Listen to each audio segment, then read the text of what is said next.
Bismillahirrohmanirrohim. Assalamualaikum warahmatullahi wabarakatuh. Perkenalkan, nama saya Rahmasari dari kelas C20A NIM 200407552004. Di sini saya akan membawakan sebuah materi, yaitu lingkungan. Adapun yang dimaksud dengan lingkungan yaitu kombinasi antara kondisi fisik yang mencakup keadaan sumber daya alam seperti tanah, air, energi surya, mineral, serta flora dan fauna yang tumbuh di atas tanah maupun di dalam lautan. Dengan kelembagaan yang meliputi ciptaan manusia seperti keputusan bagaimana menggunakan lingkungan fisik tersebut. Lingkungan juga dapat diartikan menjadi segala sesuatu yang ada di sekitar manusia dan mempengaruhi perkembangan kehidupan manusia. Lingkungan terdiri dari komponen abiotik dan biotik. Komponen abiotik adalah segala yang tidak bernyawa seperti tanah, udara, air, iklim, kelembapan, cahaya, dan bunyi. Sedangkan komponen biotik adalah segala sesuatu yang bernyawa seperti tumbuhan, hewan, manusia, dan mikroorganisme atau virus dan bakteri. Adapun konsep lingkungan di Indonesia. Lingkungan di Indonesia sering juga disebut dengan lingkungan hidup.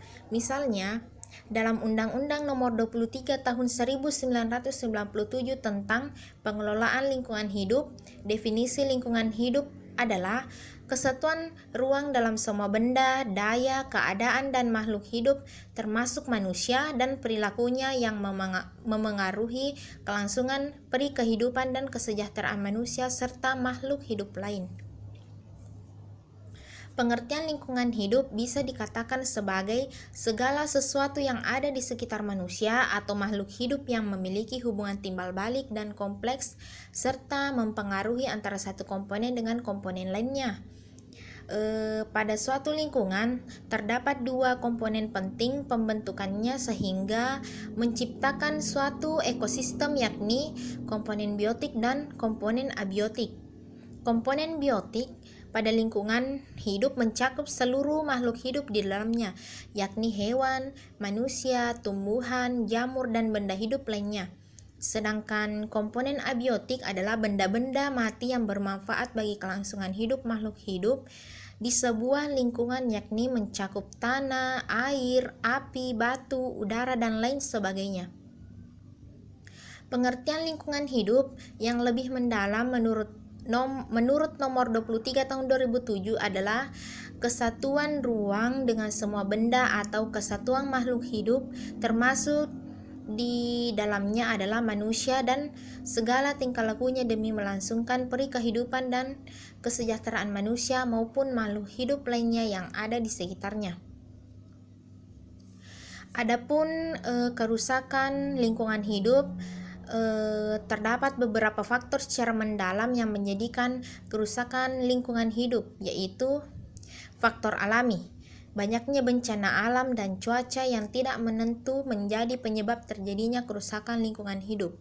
Bencana alam tersebut bisa berupa banjir, tanah longsor, tsunami, angin puting beliung, angin topan, gunung meletus, ataupun gempa bumi. Selain berbahaya bagi keselamatan manusia maupun makhluk lainnya, bencana ini akan membuat rusaknya lingkungan.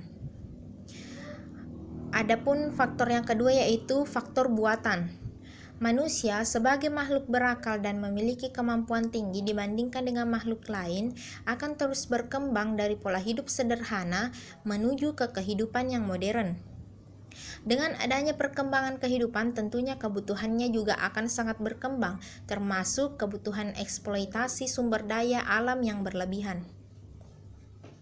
Kerusakan lingkungan karena faktor manusia bisa berupa adanya penebangan secara liar yang menyebabkan banjir ataupun tanah longsor, dan pembuangan sampah di sembarang tempat, terlebih di aliran sungai dan laut akan membuat pencemaran.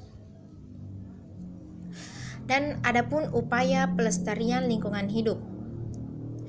yaitu yang pertama penanaman kembali hutan yang gundul, yang kedua pencegahan buang sampah dan limbah di sembarang tempat dengan menyediakan tong sampah di berbagai tempat, yang ketiga pemberian sanksi ketat terhadap pelaku pencemaran lingkungan, yang keempat menghentikan eksploitasi sumber daya alam secara berlebihan, yang kelima, peningkatan kesadaran masyarakat akan pentingnya kelestarian tanah, air, udara, dan lingkungan untuk kehidupan berkelanjutan. Dan yang keenam, memberikan keterampilan dasar bagi para ibu rumah tangga dengan menggunakan bahan bekas guna mengurangi limbah plastik. Itulah tadi materi yang sempat saya sampaikan tentang lingkungan. Lebih dan kurangnya mohon dimaafkan. Wassalamualaikum warahmatullahi wabarakatuh.